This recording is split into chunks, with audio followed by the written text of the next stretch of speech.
എന്ത് വേഗമാണല്ലേ ഓരോ ദിവസങ്ങളും ആഴ്ചകളും മാസങ്ങളും ഒക്കെ കടന്നു പോകുന്നേ. തിരുവനന്തപുരത്ത് ജോലി ചെയ്യണ എൻ്റെ ചേട്ടൻ എന്തെങ്കിലും അത്യാവശ്യം ഉണ്ടെങ്കിൽ ആഴ്ചയിലോ അല്ലെങ്കിൽ 2 ആഴ്ചയിലോ ഒരിക്കലാണ് കേട്ടോ നാട്ടിലേക്ക് വരുന്നേ.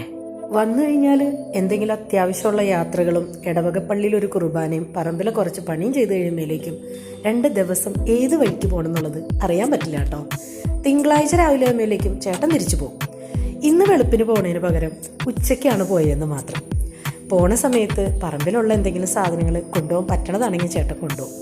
കറികളാണെങ്കിൽ ഞാൻ ഉണ്ടാക്കുന്നത് മിക്കവാറും ഫ്രീസറിൽ വെച്ചിട്ട് കൊടുത്തു വിടാറുണ്ട് കേട്ടോ. അത്യാവശ്യം നല്ല കട്ടിയുള്ള പേപ്പറിൽ പൊതിഞ്ഞു കൊടുത്തു വിടുകയാണെങ്കിൽ 6-7 മണിക്കൂർ സുഖമായിട്ട് കയ്യിലിരുന്നോളും. അങ്ങനെ ഈ ആഴ്ചത്തെ കാര്യങ്ങളൊക്കെ കഴിഞ്ഞ് എൻ്റെ ചേട്ടൻ ഇന്ന് ഉച്ചയ്ക്ക് തിരുവനന്തപുരത്തേക്ക് പോയി കേട്ടോ. കുറുമശ്ശേരിയിൽ കൊണ്ടുവന്ന് ആലുവ ബസ്സിൽ കയറ്റി വിട്ടു. ആലുവയിൽ നിന്ന് ട്രെയിന് പോയിക്കോളും. അങ്ങനെ ഈ ആഴ്ചയും കഴിഞ്ഞു.